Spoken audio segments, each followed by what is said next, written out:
Hi guys, আসসালামু আলাইকুম। সবাই কেমন আছেন? আমার বাংলাদেশি ভাই ব্রাদার বন্ধু বান্ধব যারা আছেন, আশা করি সবাই ভালো আছেন। আমরা এখন আসছি সৌদি আলতাবাবে। আলতাবাবে এখানে কি পরিমাণ কুয়াশা এবং ঠান্ডা এবং মেঘ যা আছে কল্পনার বাহিরে।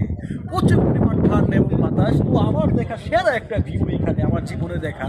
আমি জীবনে কখনো কল্পনা করতে পারবো না এরকম একটা ভিউ, একটা প্লেস আমার জীবনে আসবে, আমি দেখবো আমার চোখে। আলহামদুলিল্লাহ আলহামদুলিল্লাহ। এখানে যে মানে কি সুন্দর একটা ভিউ, যেটা বোঝাতে পারবো না। যদি দিনে আসতে পারতাম হয়তো বা পুরোপুরি ক্লিয়ারভাবে সবাইকে দেখাতে পারতাম আপনাদেরকে, যে কত সুন্দর একটা প্লেস। আমার মনে হয় সবচেয়ে বেস্ট আমার দেখা, হ্যাঁ সবচেয়ে বেস্ট একটা প্লেস।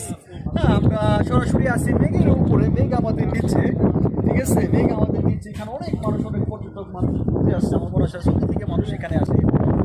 অনেক ভালো একটা প্লেস, আমার জীবনে দেখা সেরা একটা এনজয়। হ্যাঁ, এটা কল্পনা করতে পারবো না কি অবস্থা। মানে এই ক্যামেরাতে সরাসরি আসতেছে না, মেঘগুলো দেখা যেতেছে না। হ্যাঁ, মেঘগুলো হাতে আর কি আমাদের আইসে যে শরীরে পানি খেতেছে লাগতেছে, সেটা অনুভব করতেছে। হ্যাঁ, দেখেন সবাই ভিউটা, অন্ধকার, কিছু দেখা যায় না দু চোখে, এমন অবস্থা। হ্যাঁ, দেখা সেরা একটা ভিউ।